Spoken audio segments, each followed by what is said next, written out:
नमस्कार, मैं मनु पवार। स्वागत है आपका हिमालयन टॉक्स में। दिल्ली की राउज एवेन्यू कोर्ट से दिल्ली सरकार की शराब नीति के मामले में अरविंद केजरीवाल और मनीष सिसोदिया समेत 23 लोगों के आरोप मुक्त होने की डिटेल आप लोगों तक पहुंच ही चुकी है।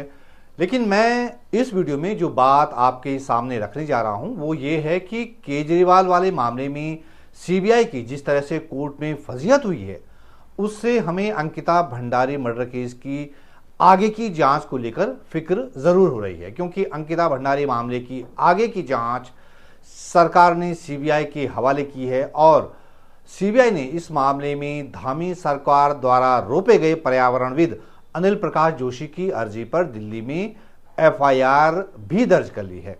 मतलब अंकिता भंडारी हत्याकांड में किसी वीआईपी का पता लगाने के लिए जांच की प्रक्रिया सीबीआई ने शुरू कर दी है। आपको पता ही है कि दिल्ली शराब घोटाले के केस में सीबीआई जांच की कोर्ट में कैसी धज्जियां उड़ी हैं। सीबीआई बुरी तरह से एक्सपोज हो गई है कोर्ट में।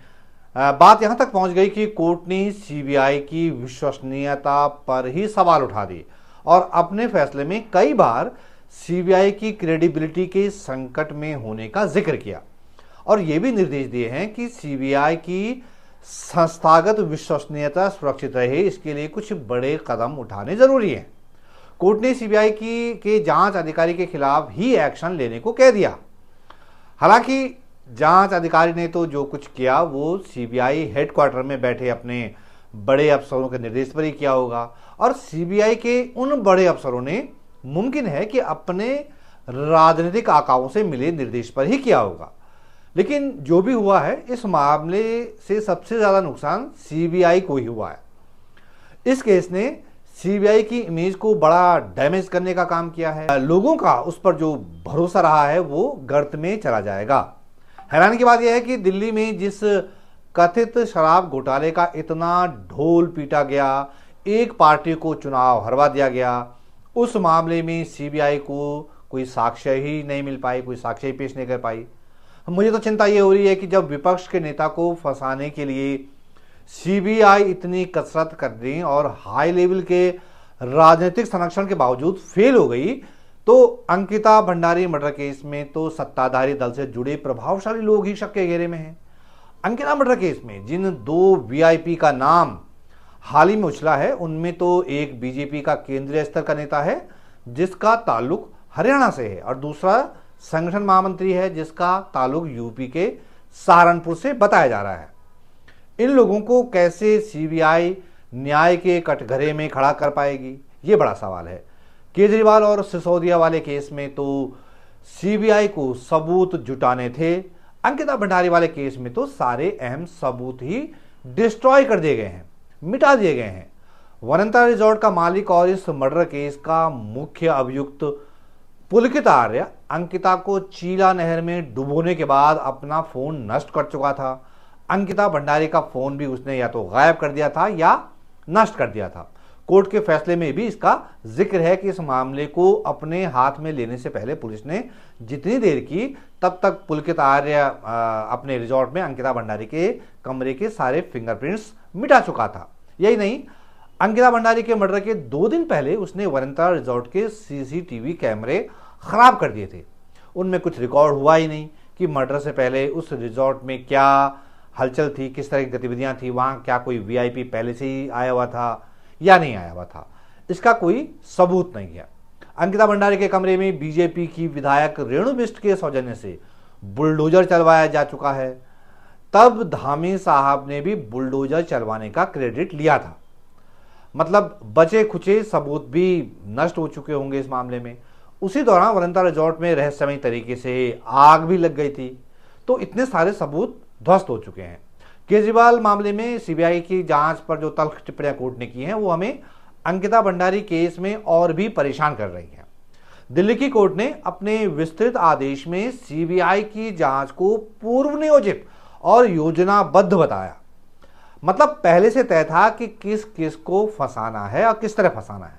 सीबीआई पर सबसे बड़ा सवाल तो कोर्ट ने यह कहकर उठा दिया कि उसका मकसद निष्पक्ष जांच का नहीं था, बल्कि पहले से तय एक स्टोरी के हिसाब से आरोप गढ़े गए थे।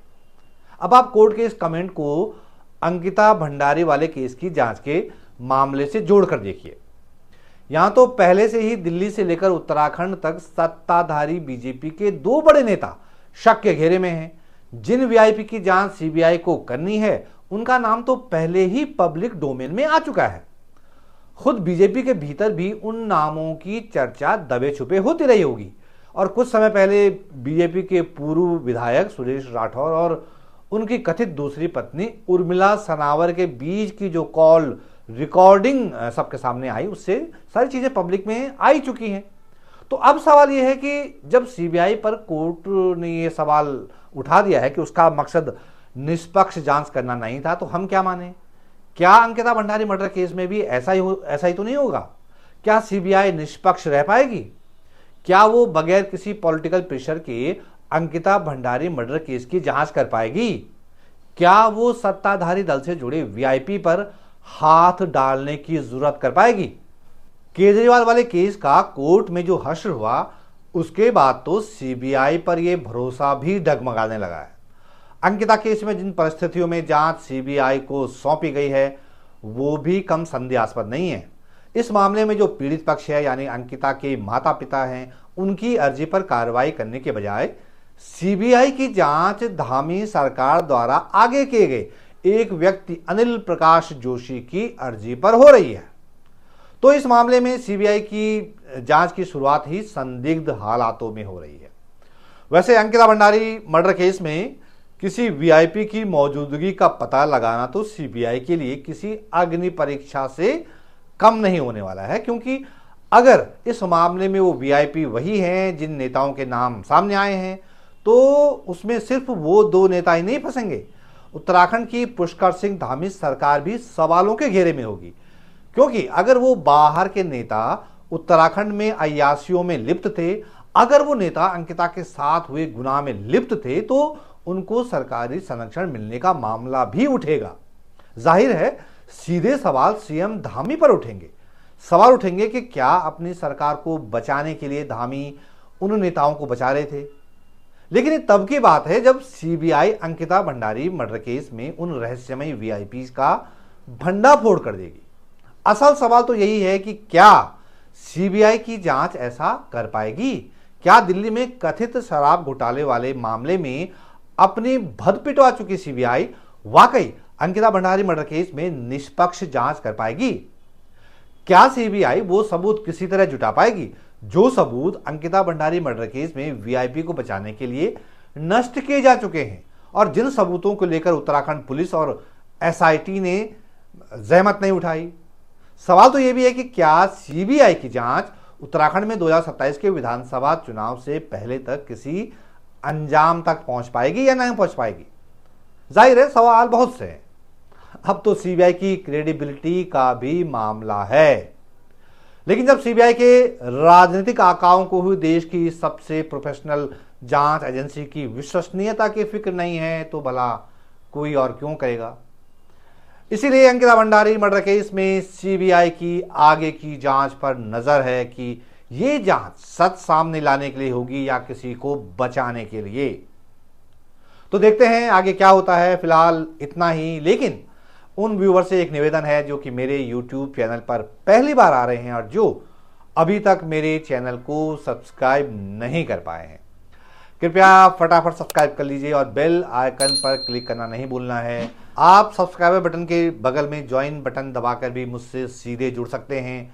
अगर आपको मेरा कंटेंट अच्छा लगता है और आप मुझे आर्थिक तौर पर सपोर्ट करना चाहते हैं तो बेझिझक मेरे यूपीआई के QR कोड को स्कैन करके ये काम कर सकते हैं। आपकी ओर से आई मदद से मुझे नियमित रूप से आप तक कंटेंट क्रिएट करने में मदद मिलेगी। तो इस वीडियो में इतना ही। ये वीडियो देखने के लिए आपका बहुत बहुत धन्यवाद। जल्द हाजिर होता हूं एक नई वीडियो के साथ। तब तक के लिए नमस्कार।